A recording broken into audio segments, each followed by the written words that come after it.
Hello, friends. What if I told you that every time you flip a calendar page, you're looking at the legacy of Roman emperors?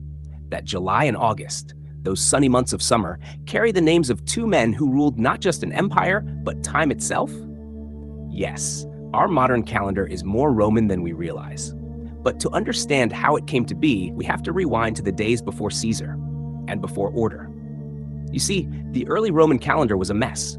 It began with 10 months, starting in March and ending in December. The year had only 304 days, which meant winter days simply didn't exist on the calendar. They were ignored, unrecorded time.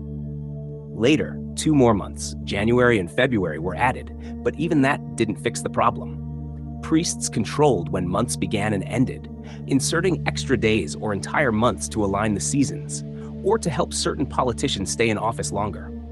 Time, quite literally, could be bent by power. By the time Julius Caesar rose to prominence, the Roman calendar was hopelessly out of sync. Festivals were falling in the wrong seasons. Farmers were planting too early or too late. The stars and the state were no longer aligned. And for a man who had already conquered Gaul and crossed the Rubicon, fixing time itself seemed like the next logical step. In 46 BCE, Caesar ordered a complete reform. With the help of the Alexandrian astronomer Sosigenes, he created what we now call the Julian calendar. The idea was bold and beautifully simple. A year of 365 days, with one extra day every 4 years to keep it aligned with the sun, a leap year. The months were standardized. The confusion ended. Rome, for the first time, marched in rhythm with the heavens. And so, Caesar didn't just conquer nations, he conquered chaos. In his honor, the month of Quintilis, the 5th month in the old Roman system, was renamed July. But history wasn't finished rewriting time. After Caesar's assassination, his adopted son and successor Augustus continued his reforms.